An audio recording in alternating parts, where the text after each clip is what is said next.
जयशंकर को इस्लामाबाद बुलाकर पाकिस्तान ने क्यों शुरू की युद्ध की तैयारी।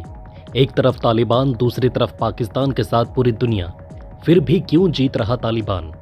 पाकिस्तान में थे जयशंकर, तभी रूस ने किया ऐसा खेल, दुनिया में मचा तहलका।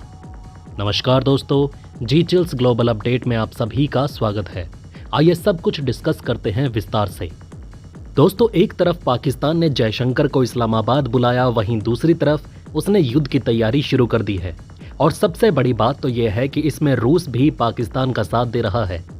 जी हां, पाकिस्तान और रूस का सैन्य अभ्यास ठीक उसी समय हो रहा है जब इस्लामाबाद में एससीओ समिट का माहौल गरमाया हुआ है। इसके बाद भारत में सवाल उठने लगे कि क्या पाकिस्तान एक बार फिर से धोखा देकर पीठ में छुरा घोंपने वाला है। एससीओ समिट 15 अक्टूबर को शुरू हुई और ये 2 दिनों तक चलने वाली है। मतलब समिट के वक्त दुनिया भर के नेता इस्लामाबाद में इकट्ठा हैं और वहीं दूसरी तरफ रूस और पाकिस्तान मिलकर युद्ध की तैयारी दिखा रहे हैं। अब इस समिट में सबसे मजेदार बात तो यह है कि इसमें भारत के विदेश मंत्री एस जयशंकर भी शरीक हुए और उनके सामने ही रूस और पाकिस्तान ताबड़तोड़ फायरिंग कर रहे हैं। सोचिए, जिनके खुद के यहाँ आतंकवादी पलते बढ़ते हैं, वहीं अब आतंकवाद से लड़ने की एक्सरसाइज कर रहे हैं। आखिर ये लोग जयशंकर को क्या दिखाना चाहते हैं।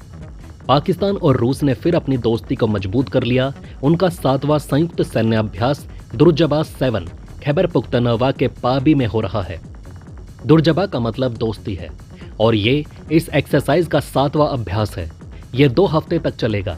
इससे पहले दुर्जबा 6 3 साल पहले 2021 में रूस के मोल्किनो ड्रग क्षेत्र में हुआ था, जहां दोनों देशों ने मिलकर एक्सरसाइज की थी। अब अगर हम 2016 की तरफ नजर डालें तो तब पहली बार रूस और पाकिस्तान ने दुर्जबा एक्सरसाइज शुरू की थी। उस वक्त भारत ने भी इसे थोड़ा शक की नजर से देखा था। इस पर रूस का कहना है कि ये एक आतंकवाद विरोधी अभ्यास है जो इस क्षेत्र में शांति और स्थिरता के लिए जरूरी है। इस पूरे खेल का मतलब ये भी है कि अंतर्राष्ट्रीय राजनीति में रिश्ते कभी स्थायी नहीं होते। जब से यूक्रेन और रूस का युद्ध शुरू हुआ है, रूस की वैश्विक स्थिति कमजोर हो रही है और उसे नए दोस्त चाहिए। दूसरी तरफ पाकिस्तान, जो कि खुद आर्थिक और राजनीतिक संकट में है, उसे रूस की जरूरत है। इसी कारण से दोनों ने अपनी यारी मजबूत करनी शुरू की है। रूस और पाकिस्तान के रिश्ते हमेशा से ऐसे नहीं थे। इतिहास के पन्ने उठाकर देखें तो 1980 के दशक में जब सोवियत संघ, जो अब रूस है, उसने अफगानिस्तान में घुसपैठ की थी, तब पाकिस्तान ने अमेरिका के साथ मिलकर रूस के खिलाफ तालिबान और मुजाहिदीन लड़ाकों की मदद की थी। मतलब उस दौर में रूस और पाकिस्तान एक दूसरे के घोर दुश्मन थे। लेकिन आज की तारीख में वही रूस और पाकिस्तान मिलकर सैन्य अभ्यास कर रहे हैं। रूस तालिबान को आतंकवादियों के लिस्ट से बाहर निकालने की सोच रहा है और हो सकता है कि जल्द ही उसे ब्रिक्स में भी शामिल कर लिया जाएगा, क्योंकि यूनाइटेड नेशन में उसे जगह नहीं मिल रही। वहीं रूस अब पाकिस्तान को तेल बेचने की भी सोच रहा है। हाल के दिनों में पाकिस्तान ने रूस से सस्ता तेल खरीदने की योजना बनाई, ठीक वैसे ही जैसे भारत रूस से तेल खरीद रहा है। ये भी एक वजह है कि दोनों देशों के बीच नजदीकियां बढ़ रही हैं।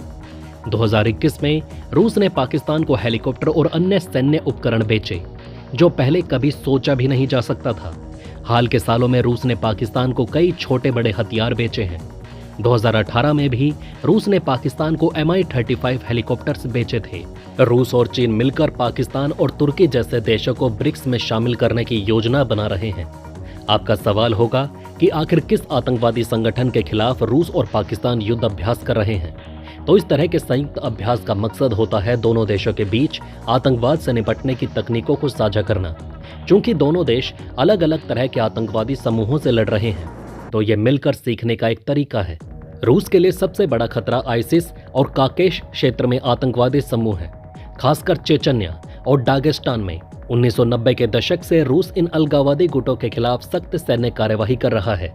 इसके अलावा रूस ने सीरिया में भी बशर अल असद का समर्थन करते हुए आइसिस और अन्य आतंकवादी समूहों के खिलाफ हवाई हमले किए, जिससे उसे आतंकवाद से निपटने का अनुभव मिला। वहीं पाकिस्तान के लिए सबसे बड़ा सिरदर्द है तालिबान और उससे जुड़े आतंकवादी समूह जैसे तहरीक-ए-तालिबान पाकिस्तान।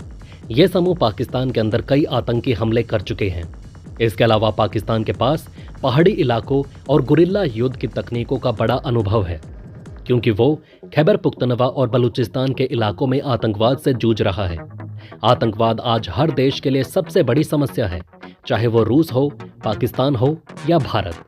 संक्षेप में कहा जाए तो टीटीपी, आईसिस और अफगानिस्तान से जुड़े आतंकवादी संगठन रूस, चीन, अमेरिका, पाकिस्तान जैसे देशों के साझा दुश्मन हैं।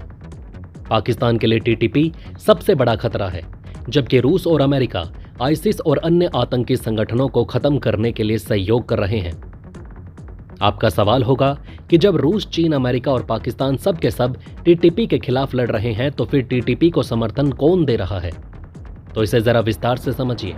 टीटीपी का गठन 2007 में हुआ था, जब पाकिस्तानी तालिबान के विभिन्न गुट एक साथ आए और एक साझा संगठन बनाया। इनका मुख्य उद्देश्य पाकिस्तान सरकार के खिलाफ लड़ाई लड़ना और वहां तालिबान शासन स्थापित करना था। टीटीपी का मुख्य आधार क्षेत्र अफगानिस्तान माना जाता है। जब से तालिबान ने अफगानिस्तान पर कब्जा किया है, टीटीपी की गतिविधियों में तेजी आई। अफगान तालिबान और टीटीपी के बीच एक तरह का अघोषित समझौता है, जहां अफगानिस्तान की तालिबान सरकार टीटीपी को खुला समर्थन तो नहीं देती, लेकिन चुपचाप उन्हें अपनी सरजमी पर ऑपरेट करने देती है। ऐसा माना जाता है कि टीटीपी के कई शीर्ष नेता अफगानिस्तान में छुपे हुए हैं और वहीं से पाकिस्तान पर हमले की योजना बनाते हैं। पाकिस्तान ने कई बार अफगान तालिबान से टीटीपी को रोकने की अपील की है, लेकिन कभी कोई स्पष्ट जवाब नहीं मिला। टीटीपी को समर्थन सिर्फ किसी देश की सरकार से नहीं, बल्कि गैर सरकारी संगठनों और व्यक्तिगत सहयोगियों से भी मिलता है। मध्य एशिया, खाड़ी देशों और पश्चिम एशिया में मौजूद कुछ कट्टरपंथी समूह टीटीपी को वित्तीय मदद देते हैं। इसके अलावा टीटीपी को चैरिटी और धर्मार्थ संगठनों से भी फंडिंग मिलती है, खासकर उन संगठनों से जो इस्लामिक कानून के तहत तालिबान जैसी सोच रखते हैं। इस तरह की फंडिंग का पता लगाना मुश्किल होता है, क्योंकि ये डार्क वेब के जरिए सीधी बैंक ट्रांजैक्शन या नकद में होती है। टीटीपी को हथियारों की सप्लाई मुख्य रूप से अफगानिस्तान से होती है। अफगानिस्तान में दशकों से चले आ रहे संघर्षों के कारण वहां हथियारों का काला बाजार फल फूल रहा है। तालिबान के सत्ता में आने के बाद कई हथियार अफगानिस्तान के विभिन्न हिस्सों से लूटे गए और बाद में इन्हें टीटीपी जैसे आतंकी समूहों तक पहुंचाया गया। हथियारों की तस्करी के इस चेन का हिस्सा बनकर टीटीपी अपनी सैन्य ताकत को बढ़ा रहा है। अफगानिस्तान में अमेरिका और नाटो सेना द्वारा छोड़े गए हथियारों का एक हिस्सा टीटीपी तक पहुंचता है। अफगानिस्तान से टीटीपी को AK-47, RPG और छोटे आर्टिलरी मिलते हैं।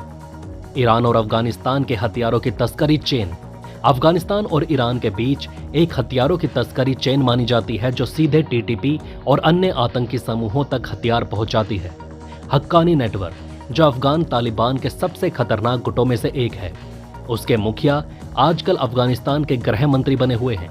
उनका टीटीपी के साथ गहरा संबंध माना जाता है। टीटीपी के पास अपनी फंडिंग के लिए ड्रग्स की तस्करी भी एक साधन है। अफगानिस्तान में पैदा होने वाली अफीम और दूसरे ड्रग्स की तस्करी से इनको पैसा मिलता है, जिससे ये हथियार और अन्य जरूरी सामान खरीदते हैं। अब आपका सवाल होगा कि क्या रूस अब भारत को छोड़कर पाकिस्तान की तरफ झुक रहा है? तो इसका जवाब है शायद नहीं। रूस का कहना है कि वो भारत और पाकिस्तान दोनों के साथ अपने रिश्ते संतुलित रखना चाहता है। भारत को इससे चिंतित होने की जरूरत नहीं है, क्योंकि रूस का सबसे बड़ा रक्षा साझेदार अब भी भारत है। कूटनीति में कुछ भी स्थायी नहीं होता, सिर्फ हित परमानेंट होते हैं। जैसे बांग्लादेश को भारत पहले छोटे भाई की तरह मानता था, लेकिन अब उसके खिलाफ कड़े कदम उठाने पर विचार कर रहा है। मालदीव का भी यही हाल था। रूस की नीति अब एक मल्टीपोलर वर्ल्ड में खेल रही है, जहां वो भारत पर पूरी तरह निर्भर नहीं रह सकता। अब वो पाकिस्तान और चीन जैसे देशों से भी सहयोग बढ़ा रहा है और भारत भी किसी एक देश पर निर्भर नहीं रहता। इस वीडियो में फिलहाल इतना ही। आप अपने सवाल और सुझाव नीचे कमेंट बॉक्स या फीड बॉक्स में लिख सकते हैं। आप देख रहे थे जी चिल्स। जल्द पूरे होंगे आपके सारे विल्स। धन्यवाद।